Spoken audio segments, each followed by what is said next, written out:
So, this is where the murder was committed. Agatha Raisins leaned against a wooden gate, craning her neck to peer into the meadow beyond. The shallow, grassy slope glistened with moisture, the morning sun having banished the overnight frost, leaving only furtive patches of white, cowering in the sparse shade of leafless trees, and the more substantial shadows lurking behind stone walls.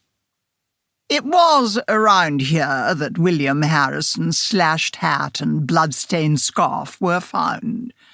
Sir Charles Fraith stood behind her, leaning against his Range Rover, the large car dominating the roadside turn-off leading to the gate. Agatha gave up straining to see into the meadow, instead stepping towards a stone stile set in the perimeter wall that gave access to a public footpath. She put one foot on the stile, then changed her mind. The 4-inch heels on her mauve suede shoes were not designed for climbing over walls, even this low, waist-high boundary. Slipping off the shoes, she handed them to Charles. "Here," she said, "look after these.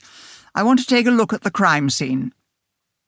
When she pushed herself up onto the stile step, she felt the unmistakable pop of a seam stitch at the back of her skirt. She sighed.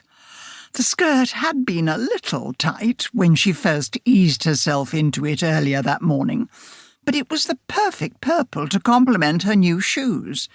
Surely it should have slackened off with wearing, not shrunk even tighter. She hitched it up, easing the strain but raising the hemline well above her knees. There was a murmur of approval from behind her. She turned and glowered at Charles. "Well," he said, shrugging and smiling, "you've always had great legs." "You'd best not try lines like that on any of your new employees, Charles," she warned him, with a wag of her finger.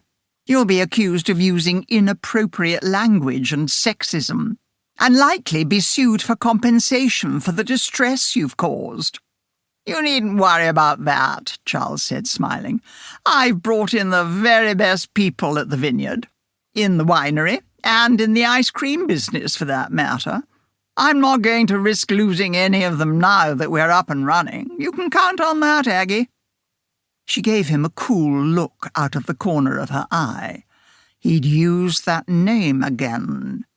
It was fine when they had been together, when they had been lovers, but once his dalliances with younger women had put an end to that, the pet name Aggie had become an irritant.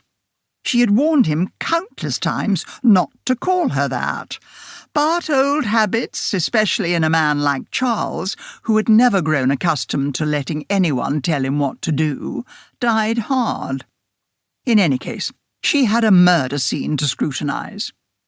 She concentrated on traversing the stile without splitting any seams, and took a couple of paces on the meadow's wet grass, ignoring the moisture seeping into the soles of her tights.